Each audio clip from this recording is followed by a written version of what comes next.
Vamos a comenzar viendo a la luz de la palabra de Dios qué es el discipulado y cómo sus hijos y cómo la iglesia participa de ello. Y no hay otra manera de comenzarlo que viendo cómo nosotros mismos hemos sido hechos discípulos del Señor. Así que vamos a abrir nuestras Biblias en Mateo capítulo 28.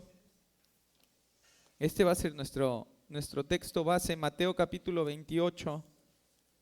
Y vamos a leer de los versículos 16 al 20. Mateo 28, 16 al 20. Les voy a pedir que por favor nos pongamos de pie. Voy a leer el 16, me responden con el 17 y así alternamos hasta terminar juntos en el versículo 20. Dice: pero los 11 discípulos se fueron a Galilea, al monte donde Jesús les había ordenado.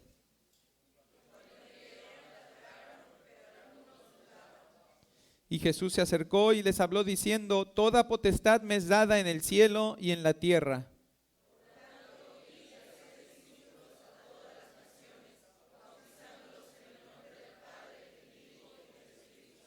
Juntos, enseñándoles que guarden todas las cosas que os he mandado, y he aquí yo estoy con vosotros todos los días hasta el fin del mundo. Amén. Gracias, Padre bendito, por tu palabra, y gracias porque cada verdad que tú has dejado plasmada en ella es una verdad necesaria para nuestras vidas. Y significa, Señor, que tú has dejado en tu escritura todo lo que nuestra vida necesita para vivir en la piedad, para vivir en la verdad que viene de ti. Para vivir, Señor, a diferencia de como el mundo nos enseña, una vida que tiene el propósito de funcionar de la manera en la que tú la has diseñado, de cumplir, Señor, con la finalidad con la cual tú la diste, y de, además, bendecir tu nombre, mostrar tu gloria y mostrar, Señor, también la misericordia que tú has tenido con cada uno de nosotros. Gracias, Señor, porque es tu palabra, la verdad inconmovible, sobre la cual nuestra fe se sostiene, Padre. Y queremos que sea tu palabra la que nos enseñe, la que nos haga ver lo que necesitamos ver, darle importancia, Señor, a las cosas que necesitamos considerar como primordiales en nuestra vida, y mover en nosotros y despertar en nosotros los afectos, el interés, el cuidado de esas cosas, a fin, Señor, de no vivir en nuestra sabiduría que es vana, Señor, que es deficiente, que es egoísta, sino vivir conforme a tu sabiduría, a tu consejo y a tu verdad. Padre, que sea tu Espíritu Santo el que nos dirija hoy, que nos enseñe, nos instruya, nos corrija, Señor. Todo lo deficiente que hay en nosotros, en nuestro pensamiento, en nuestra doctrina, que hoy sea corregido por tu palabra. Todo lo necesario, Señor, todo lo faltante, que hoy sea provisto por tu palabra, Señor.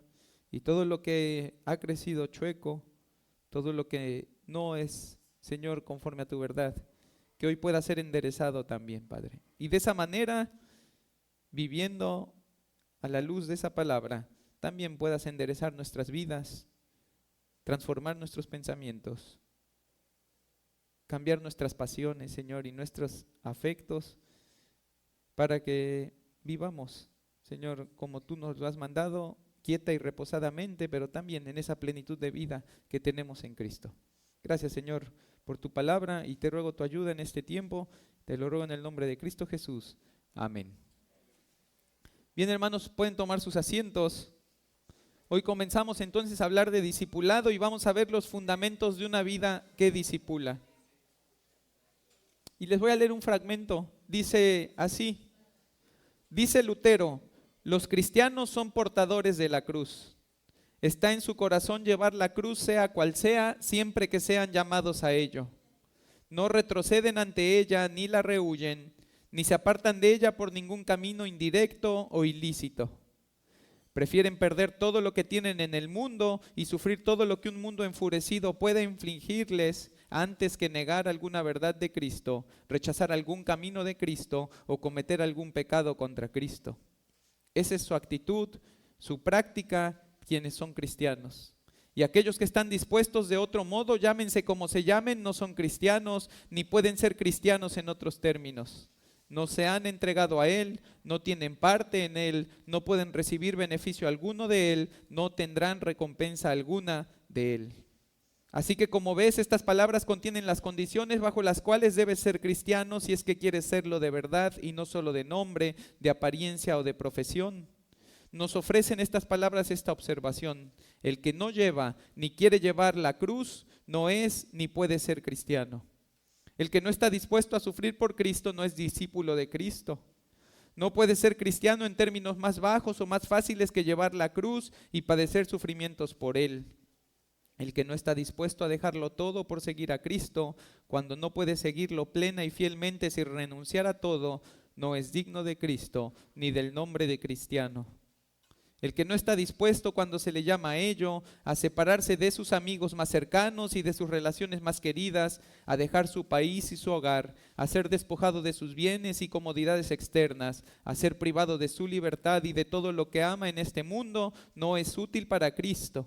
Cristo no se interesa por tales seguidores, porque el que es verdaderamente cristiano ama a Cristo por encima de todo.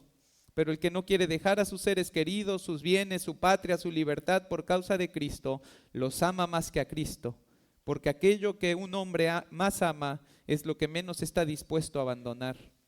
El que no quiere renunciar a todo esto antes que pecar contra Cristo no tiene el amor de un verdadero discípulo hacia Cristo y por lo tanto no es verdaderamente cristiano. Siéntate entonces y haz cuentas de lo que probablemente te costará si decides entregarte por completo a Cristo para seguirlo en todos sus caminos, con seriedad, cercanía y fidelidad. Puede costarte todo lo que amas en este mundo: relaciones, libertad, patria, bienes, sí, la vida misma y todo. Debes tener todo esto en cuenta de antemano si en verdad quieres ser cristiano. Y luego mira qué dice tu corazón al respecto. ¿Puedes soportarlo o no puedes? Si no puedes, tu profesión de fe en Cristo es vana.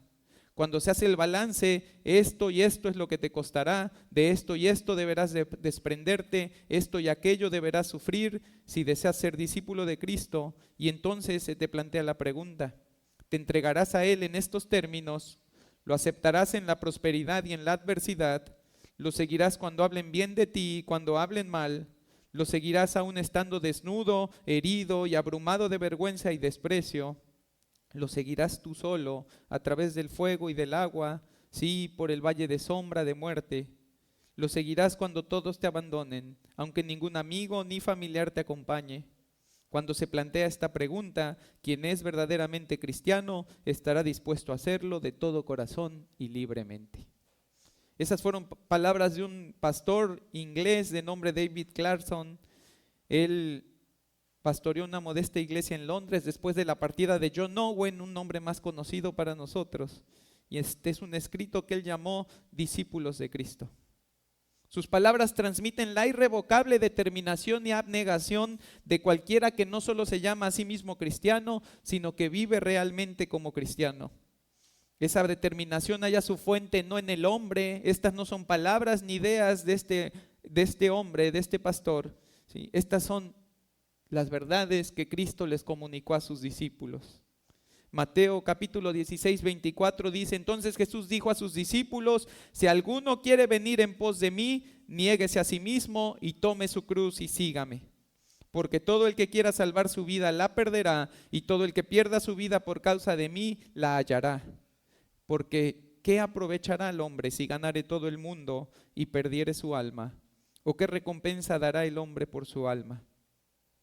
Así que hoy estamos aquí bajo la dirección de Dios, comenzando una serie de sermones donde estaremos hablando acerca de discipulado, no con el propósito nuevamente de inflar nuestras cabezas, sino con la meta de encender el corazón para una obediencia presta a nuestro Señor.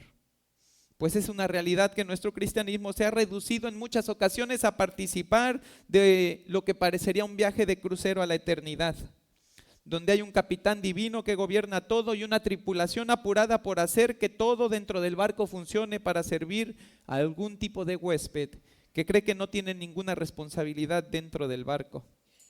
Nada más alejado de nuestro llamado en Cristo, del llamado de la iglesia y de las responsabilidades que Dios le ha puesto a sus miembros para participar de la redención, de ese precio por el cual Él nos compró para su gloria.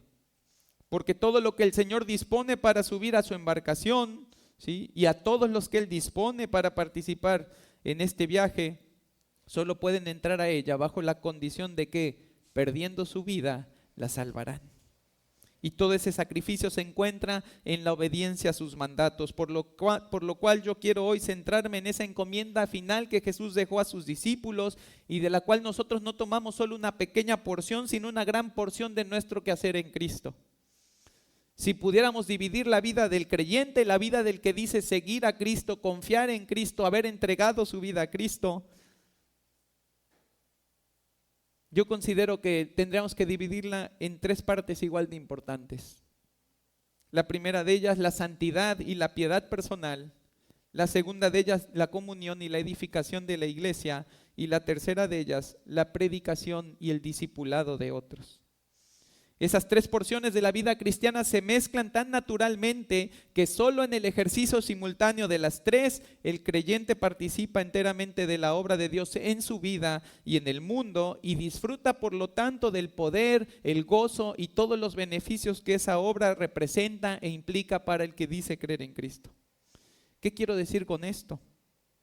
Que puedes vivir una gran vida de piedad personal y santidad sin fruto manifiesto para edificar a tu iglesia o sin esfuerzo alguno para ir y hacer discípulos. O bien puedes sumarte ocupado en la comunión y la edificación de la iglesia, pero hacerlo de una vida carente de santidad, que mancha el evangelio y lo hace infructuoso cuando por alguna razón te motivas a predicarlo. Y por último, aunque no menos común de ver, puede ser un esforzado predicador del evangelio y comprometido discipulador de almas, que es deficiente en su comunión personal con Dios y con su iglesia, de forma que esas almas se vuelven seguidores tuyos y no seguidores de Cristo. Así que somos llamados a una vida integral de comunión con Dios que nos lleve a la santidad personal, a la comunión con el cuerpo, a la edificación de ese cuerpo y a la comunión personal con otros creyentes, pero además a la comunión con otras personas a las cuales estamos llamados a predicarles el evangelio y hacerlos discípulos de Cristo. Y es en esto último donde nos vamos a centrar hoy, tomando el pasaje que leímos y donde encontramos los fundamentos de una vida que discipula. Y el primero de esos fundamentos está allí en el versículo 16, y es que el discipulado es hecho por verdaderos discípulos. El discipulado es hecho por verdaderos discípulos. Y ahí empieza el examen. No hace falta decir mucho más para pensar cómo estoy participando del discipulado. ¿Realmente soy discípulo? ¿Realmente estoy haciendo lo que el Señor le encomienda a sus discípulos y que todo aquel que se llama cristiano lo hace porque es un discípulo de Cristo? Fíjate cómo dice el versículo 16. Pero los 11 discípulos se fueron a Galilea, al monte donde Jesús les había ordenado. La primera cosa que nos permite ver Dios a través de Mateo, y no sé si lo alcanzas a notar, pero es que ya no eran 12, ahora son 11. Parece que Mateo intencionalmente utiliza el número de discípulos que están ahí, intencionalmente nos hace ver que falta uno. Aquel que durante 3 años no había seguido a Jesús con abnegación total y renuncia a todo amor terrenal, ya no estaba con ellos. No debiera ser poca la tristeza de ver el alma de Judas poseída por la avaricia y el amor al dinero. Un amor que durante su tiempo con Cristo le había llevado a estar sustrayendo de la bolsa del dinero que se le había encomendado. Lo había llevado a criticar a María, que allí en Betania había roto un perfume de alabastro que era el equivalente a un año de trabajo solo para adorar a Cristo. Y mira qué maravilloso, para adorar al Cristo, al Mesías, al Salvador. Tan ensimismado en su egoísmo estaba Judas que él prefería que ese perfume se vendiera y lo que se recuperara de dinero fuera repartido entre los pobres. ¿En lugar de qué? En lugar de derramarlo a los pies de ese precioso Mesías que no iba a estar todo el tiempo con ellos, que estaba cercano a su muerte. 3 años con Cristo, sus enseñanzas y su ejemplo inconfundible de la práctica de la palabra habían tenido un efecto distinto sobre el resto de los discípulos, pero no sobre Judas. Finalmente, él no era un verdadero seguidor de Jesús y como tal, ya no participa él de esta encomienda, porque él prefirió perder su vida atándose a un árbol que salvarla entregándosela a Cristo.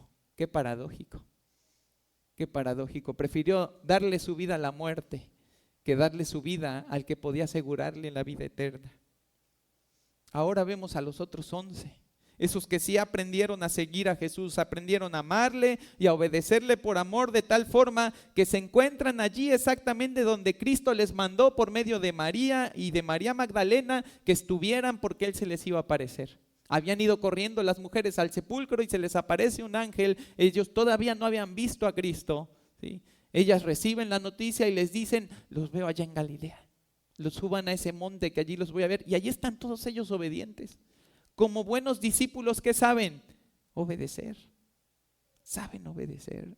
Saben vivir como discípulos. Ellos, esos 11, serán los que reciban la encomienda de hacer discípulos y participarán de esta tarea hasta su muerte. Así que, en primer lugar, sí, el discipulado es hecho por verdaderos discípulos. Aquellos que han conocido a Jesús, aquellos que aman a Jesús, aquellos que están dispuestos a entregarle su vida, ¿sí? Y abandonar cualquier otra pasión, cualquier otro deseo, cualquier otro sueño, satisfacción, cualquier cosa que no sea Cristo. Ellos estuvieron dispuestos a dejarlos y allí estaban, ¿sí? A punto de tener un encuentro con su Mesías resucitado. En segundo lugar, vemos el versículo 17 que dice: y cuando le vieron, le adoraron, pero algunos dudaban. La segunda realidad es que el discipulado es hecho a través de vasos de barro. Esos 11 seguidores perseverantes, convocados por Jesús, primero le adoran al encontrarse con Él tras su resurrección. No hay otra cosa más importante que hacer cuando uno se encuentra con el Cristo resucitado. No hay otra cosa más importante. Muchas veces decimos: no, cuando yo llegue al cielo le voy a preguntar a Dios esto y le voy a preguntar aquello. No, cuando llegues al cielo y veas a Cristo en toda su gloria y le puedas ver sin ningún velo, sin ninguna limitación, sin pecado, lo único que vas a hacer es arrodillarte delante de Él y adorarlo, porque estás delante del Cristo resucitado, del Mesías, del Salvador, de aquel que te tomó del pecado, te sacó de él, te limpió, te apartó, te santificó, para que no siguieras contaminándote de ese pecado que había destruido tu vida durante tantos años. E hizo todo lo que hizo, cubriéndote de su gracia, cubriéndote de su amor y de su justicia, para que puedas y pudieras ser visto por el Padre con amor, ya no como enemigos. Porque la Biblia dice que sin Cristo nosotros somos enemigos de Dios. Somos criaturas de Dios, pero sin Cristo somos enemigos de Dios. Y tiene que venir Cristo, limpiar nuestros pecados, pagar el precio de ellos delante del Padre y propiciarlos, hacer la paz entre Él y nosotros, de tal manera que ahora cuando Dios nos ve como sus hijos. Pero esos hijos, ¿sí?, siguen siendo humanos, siguen siendo seres débiles, siguen teniendo debilidades y problemas. Y eso es lo que nosotros vemos ahí. Fíjate qué curioso es que dice que le adoraron, pero algunos dudaban. Y si nuestro corazón tiende a la aspereza, si somos de los rudos, como diríamos por allí, podríamos pensar qué poca fe tienen esos hombres. Están viendo al Cristo resucitado y están dudando. No sé cuántas veces has visto tú a un resucitado, ¿no? Pero creo que tiene sentido que tuvieran dudas. Creo que es comprensible que tuvieran dudas. Pero por otro lado, si nuestro corazón tiende a la condescendencia, si somos de los técnicos, podríamos justificar sin mayor esfuerzo a estos hombres y decir: pues no pasa nada que dudaran, ¿no? No importa que dudaran, no era lo importante allí. Sin embargo, cualquiera de las dos reacciones nos haría perder de vista el punto central de esta duda, que es la gracia. Cristo no tiene discípulos de hierro, discípulos de diamante. No se me ocurrió cuál era la otra cosa más dura que podría decir aquí, ¿no? No tiene discípulos perfectos e incorregibles. No tiene discípulos de fe inmejorable y obediencia impecable. Todos los discípulos de Cristo son solo pecadores justificados por gracia y por lo tanto susceptibles a la duda, al pecado y a la rebeldía. Sin embargo, Cristo tampoco tiene discípulos entregados a su pecado. Porque como dice 1 Juan 3:9, todo aquel que es nacido de Dios no practica el pecado, porque la simiente de Dios permanece en él y no puede pecar porque es nacido de Dios. No practica el pecado. Para los que practican algo entendemos, no sé, a lo mejor algún deporte, alguna actividad. Entendemos que para practicarlo tienes que prepararte. Tienes que hacerte de las cosas que necesitas para practicar. Y este es un paréntesis que estoy haciendo nada más para que sea claro para todos a qué se refiere esto, ¿no? Tienes que prepararte. Tienes que comprar lo que vas a necesitar, tienes que vestirte, tienes que hacer todo lo necesario para poder practicarlo. El que es nacido de Dios no hace todos esos preparativos para pecar. No se hace llegar de todos los insumos, de todo lo necesario para pecar. El que es nacido de Dios lucha contra su pecado. Y si peca, peca accidentalmente, pero no porque es su práctica. No porque está apuntado allí en el gimnasio del pecado y paga la mensualidad y se compra las vitaminas y se compró los guantes y se compró los tenis y se compró la ropa para ir y pecar y pecar y pecar. No. Esos no son los hijos de Dios, los que viven y practican el pecado de esa manera. Los hijos de Dios han sido apartados, han sido limpiados, han sido separados de su pecado. Y pecan, sí, pero no pecan voluntariamente. No pecan con el deseo de seguir ofendiendo a Dios con ese pecado que algún tiempo los tuvo alejados de Él. Así que mira cómo el que es nacido de Dios no practica el pecado.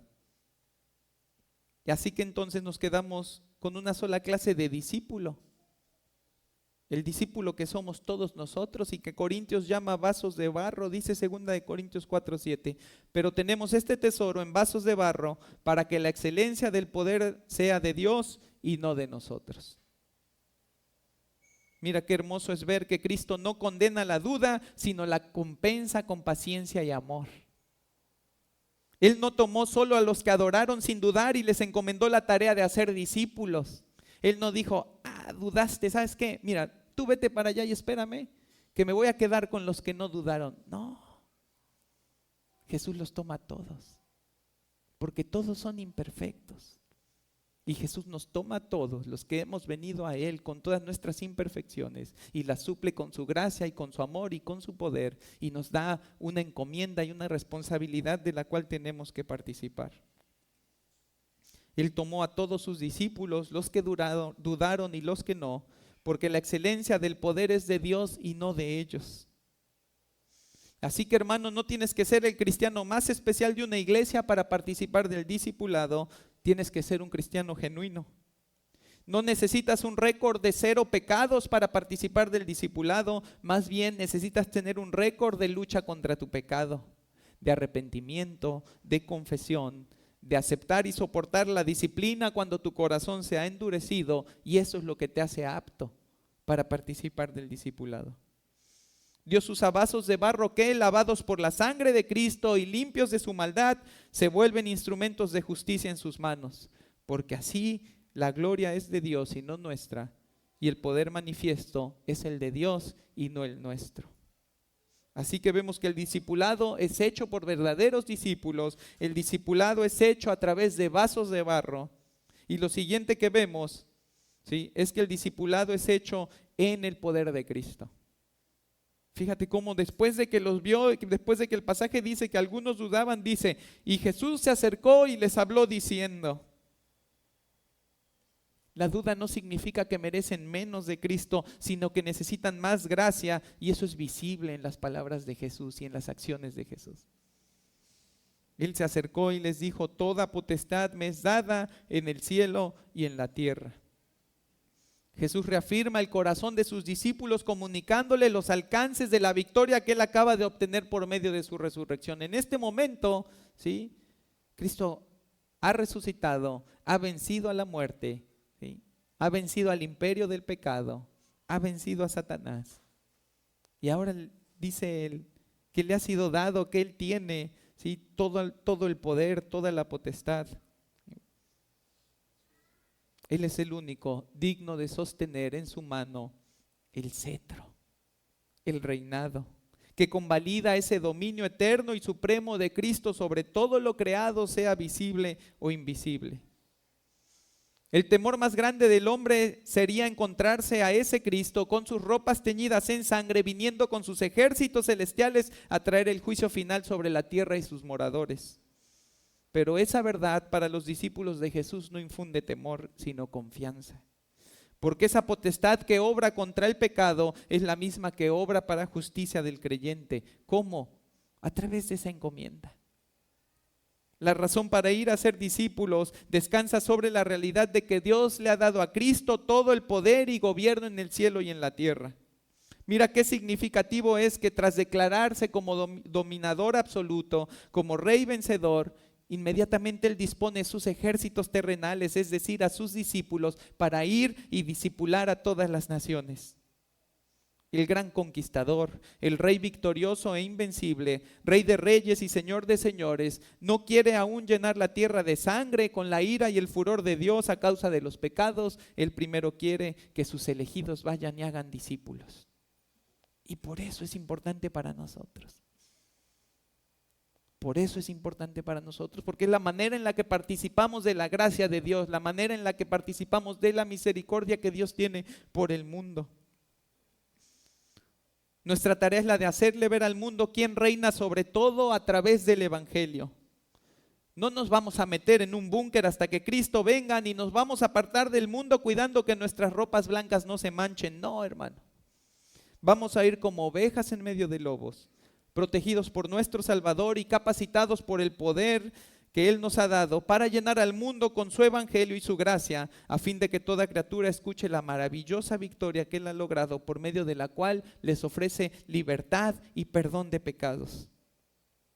Y entonces les haremos discípulos de Jesús, de tal forma que aprendan a seguirle como nosotros lo hemos hecho, o incluso mejor. Y luego que ellos mismos vayan, con el mismo poder que Cristo les da, a rescatar más almas entre todos los perdidos de este mundo. Es en el poder de Cristo, no en nuestro poder. Es para el que gobierna, no para el que a ratos parece que quiere gobernar su vida y hacer lo que quiere. Yo estoy muy seguro que muchos de nosotros a lo mejor no hemos pensado en quitarnos la vida, pero sí hemos pensado muchas veces y dicho, lo mejor sería que ella estuviera en el cielo ahorita. Y no.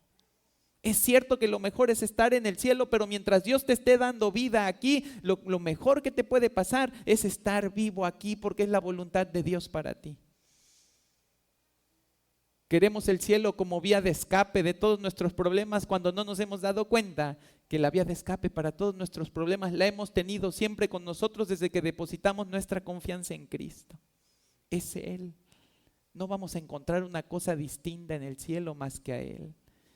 Y si no es Él nuestra solución hoy, y si no es Él nuestra confianza hoy, y si no es Él nuestro descanso hoy, ¿sí? ¿Cuál sería la diferencia?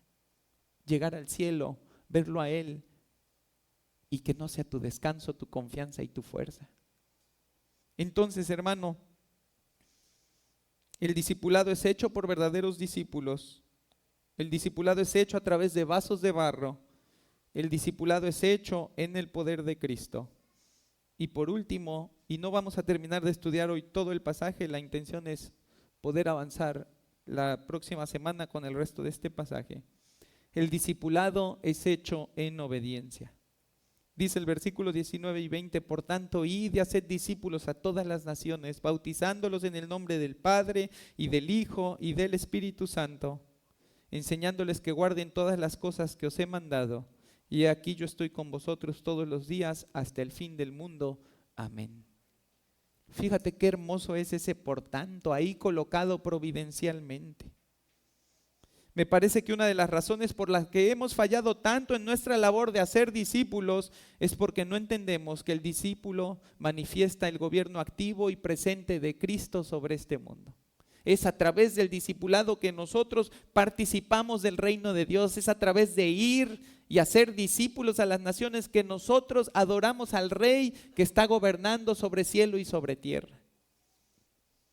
A veces parece que vivimos la vida como exiliados, como si Cristo nos hubiera abandonado aquí, como si fuéramos la novia del muelle de San Blas que está sola en el olvido.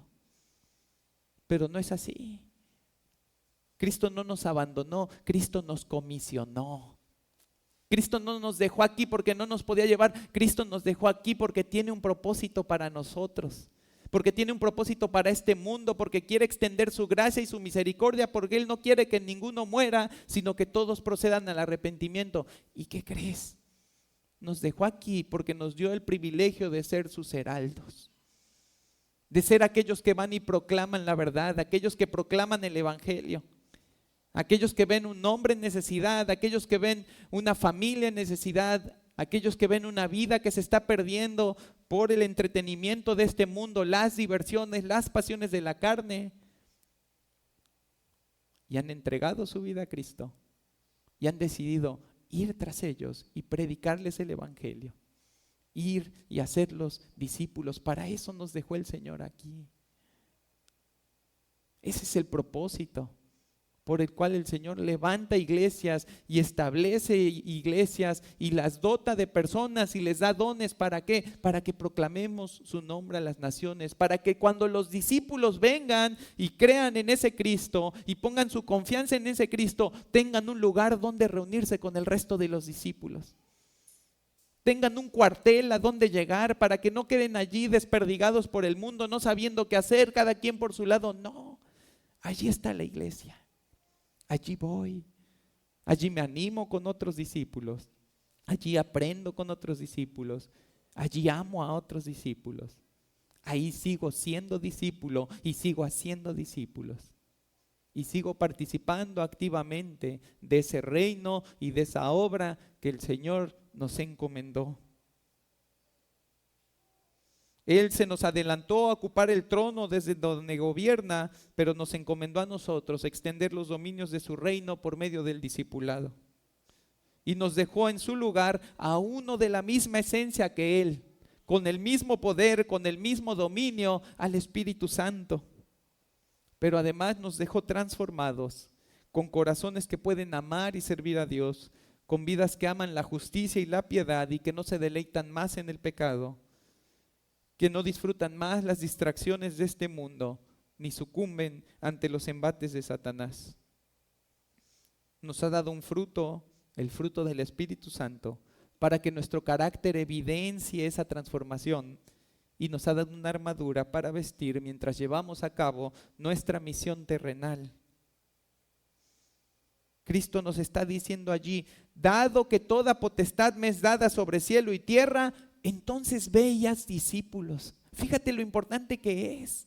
El discipulado manifiesta el reino presente y activo de Cristo en este mundo. Cuando no estamos nosotros discipulando, es como si Cristo no estuviera gobernando.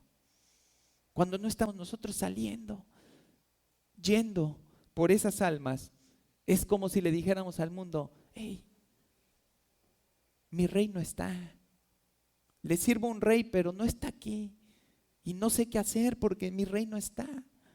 Cuando lo que Jesús nos dijo fue claro, fue fuerte y tiene el poder que Él le puso a esa encomienda y que Él consiguió a través de su obra redentora para que participemos de ello, no solamente sin dudar, sino con toda convicción. La idea detrás de id, cuando dice el pasaje id, es la de salir de donde estás para ser discípulos. El Señor no espera que el discipulado sea pasivo y cómodo, sino esforzado y sacrificial. Se trata de salir de donde estamos para ir por las personas que necesitan a Cristo y el Evangelio. Hacer discípulos, del griego matetes, de ahí viene la palabra discípulo, ¿sí? Es la idea de discipular. En realidad nosotros podríamos leer el versículo 20 diciendo: por tanto, id y discipulen. Eso es lo que está diciendo: hagan discípulos, mateteo.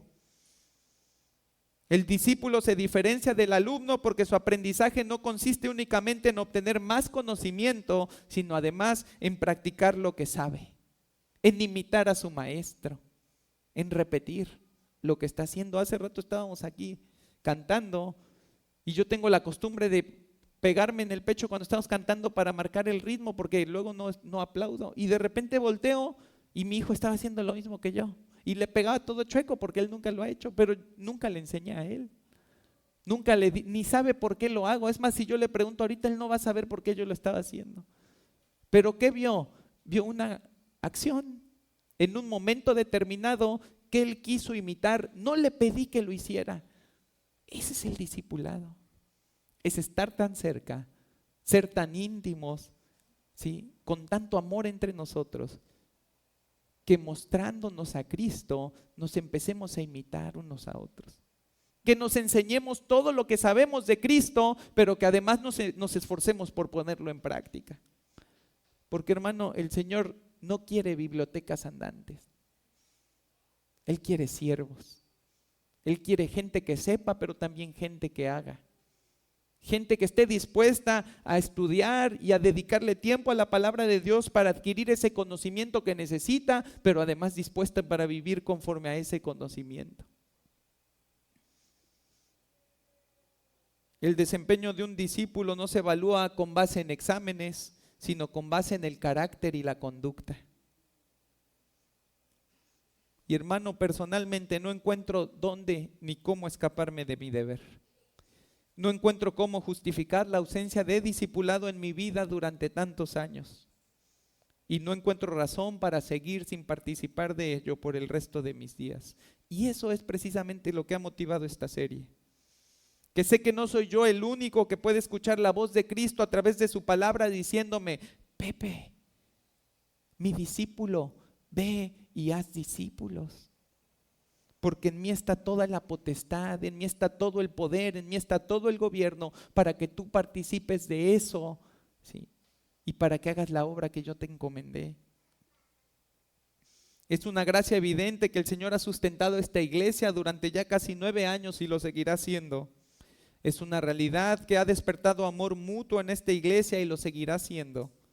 Pero también es una realidad que el Señor nos ha seguido llamando a la obediencia amorosa a sus mandamientos. Y en esta ocasión es el amor manifestado a través del discipulado, lo que Él demanda de la Iglesia Bíblica de Veracruz. Así que será sensato preguntarnos: ¿cuántos discípulos he hecho desde que Cristo me redimió? ¿Qué tan fiel he sido a la encomienda que Él me ha dado? ¿En cuántas personas he invertido mi vida, mi tiempo, mis oraciones, mis meditaciones en la palabra, mis recursos? Si el Señor me llamara hoy, ¿cuántos discípulos podría presentar delante de Él? Mi hermano, Dios quiere llevar nuestra fidelidad, nuestro servicio y nuestro amor a un grado más alto para la gloria de su nombre y para su complacencia. ¿Quieres participar de eso?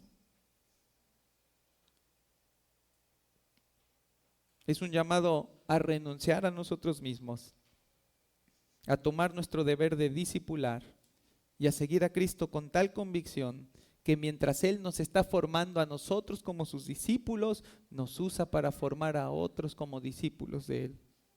¿Sobre qué fundamento? Bueno, sobre los que hoy vimos, que el discipulado es para verdaderos discípulos, que el discipulado emplea vasos de barro, que el discipulado opera en el poder de Cristo y que el discipulado es hecho en obediencia. Y si tú no eres aún un discípulo de Cristo, si no es Cristo todo tu amor, si no es Cristo toda tu gloria, si no es Cristo el Señor de tu vida, esta es la oportunidad que Dios te está dando, de hacerte ver que Él no nos enseña y no nos llama a ser discípulos de tal forma que nos descuida a nosotros, sino que primero nos llama en su amor, nos transforma con su amor.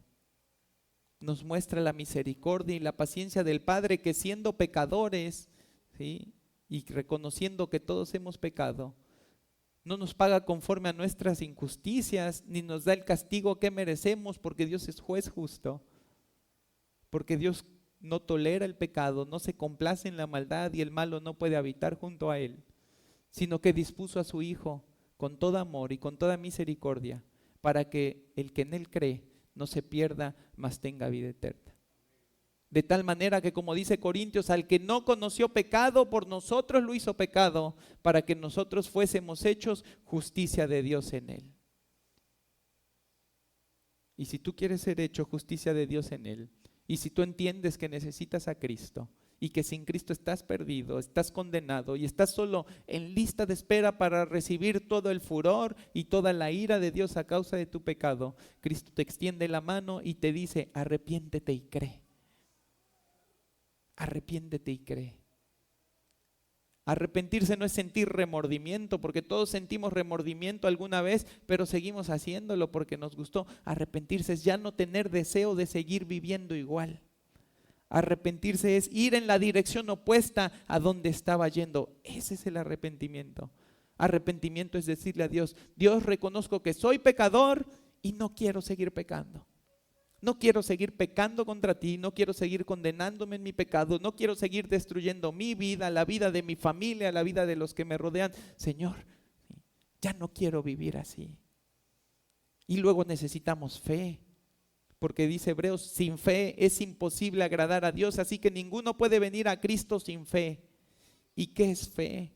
Fe es esa confianza absoluta en algo. Fe es esa confianza que tú pones en alguien.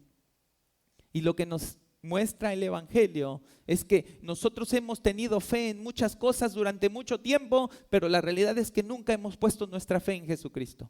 Confiamos en que nosotros nos podemos ayudar, en que nosotros nos podemos salvar, en que alguna ciencia nos puede ayudar, algún conocimiento, alguien nos puede dar algo, pero nunca pensamos que el único que nos puede dar algo, el único que se declaró a sí mismo como el camino, la verdad y la vida, es Cristo, y Él es el único que nos puede ayudar. Y Dios dice: toma la fe de donde la tengas y tráela de vuelta, porque la necesitas poner sobre Cristo.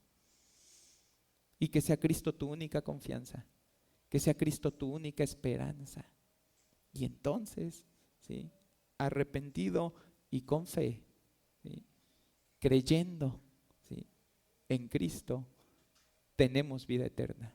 Y tenemos esa confianza de saber que hemos sido limpiados de nuestro pecado, ¿sí?, apartados de nuestra maldad, cubiertos por su justicia y reconciliados con Dios por la eternidad. De tal manera que el día que esta vida acabe, no importa cómo, ni importa cuándo, tendremos la seguridad de que estaremos delante de Él para gozar de la vida eterna por siempre, al lado de aquel que nos amó antes de que nosotros lo amáramos a Él. Así que si estás aquí por primera vez, o si estás aquí después de haber escuchado la predicación del Evangelio, como nos está acompañando allí Noé, que lo conocimos ayer en el parque, lo que el Señor quiere es que seas su discípulo, que seas su seguidor, que vayas detrás de Él, que imites todo lo que puedas imitar de Él, que aprendas todo lo que puedas aprender de Él, de tal manera que vivas la vida como Él quiere que la vivas, de tal manera que le entregues tu vida, ¿sí? Y como leí al principio, entregándosela a Él, logres salvarte para la vida eterna. Así que este es el mensaje de hoy. Les voy a pedir que por favor se pongan de pie. Gracias, Padre amado.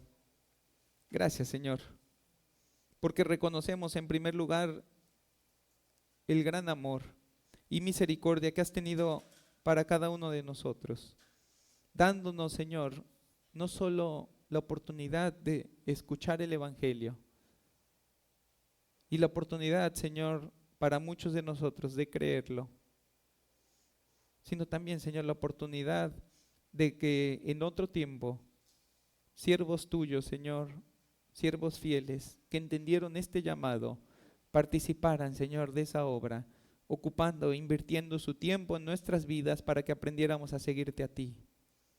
Gracias, Señor, porque ha sido gracia sobre gracia la que tú has derramado abundantemente sobre nosotros.